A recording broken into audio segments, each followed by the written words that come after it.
My name is Oreka Godis and I'm playing Tseju. It's a bit surreal, but I'm very excited.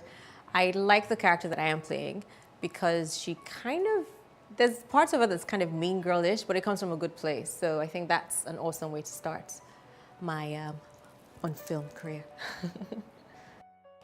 I like that she's the kind of person who definitely stands up for her friends. She isn't the kind of person who would shy away from an honest conversation, even when it's hard to hear. I love the relationship she has with her friends because they get her. Like, they understand the kind of animal she is and they love her for it. And you get the sense that they have this kind of bond where, as much as she can be annoying sometimes or say things that they don't want to hear, she's there for them. And for me, I feel like that's a reflection of what should be in society. Sometimes we have people who we think are haters or people who criticize us unnecessarily and they don't tell us the truth, but she always speaks the truth. She's like Wonder Woman with a lasso around her neck, or the Wonder Woman wouldn't put a lasso around her own neck, but you know what I mean. So I think it's awesome. It's been pretty hectic. It's been really good. We had a really early call time today, but luckily for you, I usually wake up at 4 a.m. anyway because I can't sleep much.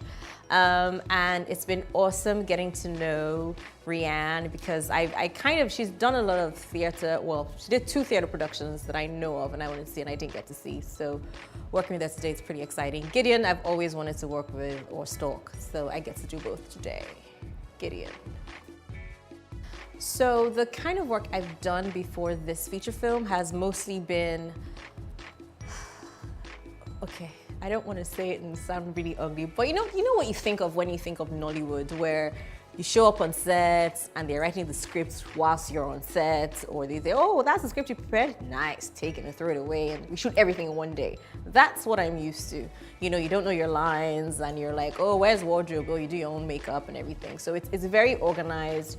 I've met a lot of people that seem to be very professional, and I like the fact that the director actually takes his time to get each scene and he nails each part before he moves on. So there's no going back later and let's just chop and screw it and make it work. So I'm going to actually be spending a lot of time in these rooms when we're shooting, just look over his shoulder and maybe learn some tips from the director, because I'm an aspiring director too. Because it's a romantic comedy and there's not a lot of love in Nigeria or Africa. Black people need more love. For me, it feels like the kind of thing that I would want, like 30, 40 years from now. I would hope that if I ever walk down the aisle with anybody, that 30, 40 years from now, I do have conversations with my husband where it's about, you know, have you eaten? No, oh, I'm not eating if you don't eat. It's kind of bar for material, but it's love in the way that we don't really see as such right now. With a lot of people assume that African parents don't even like kiss each other or cuddle or do anything. So I think it's really nice to have that on TV and kind of turn the needle on its head a bit and show you that, you know, we're actually pretty cool people. So I like that a lot.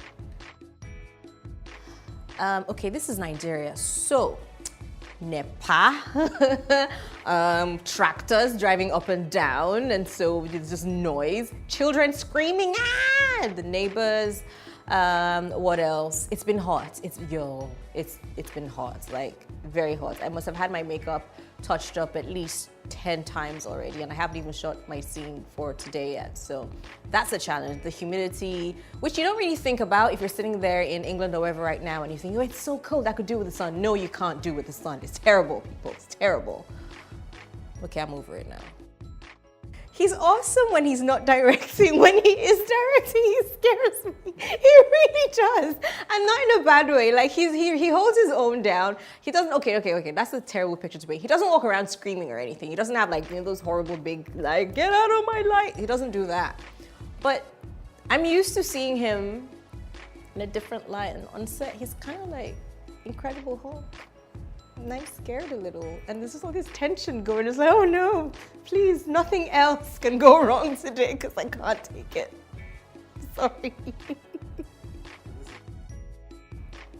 When love happens, I believe it's, at its core, it's about love. It's about finding bravery within yourself and believing that whatever relationship you have with someone right now, it's worth risking it to get something else out of it.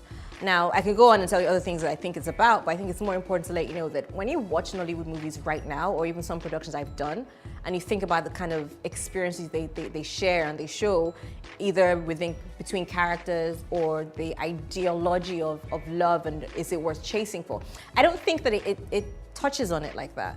Sometimes it's more about, oh, I went to a club, I saw Yash, I want that babe, and it ends there. Or, you know, obviously there's a stereotypical, oh, there's jazz involved to make him love me, and some other things like that I'm sure you've seen. But for this one, I like the kind of relationships that When Love Happens shows, and it's I've said awesome a lot, but I'm gonna say awesome again because it's awesome. When Love Happens, Oreka Godis.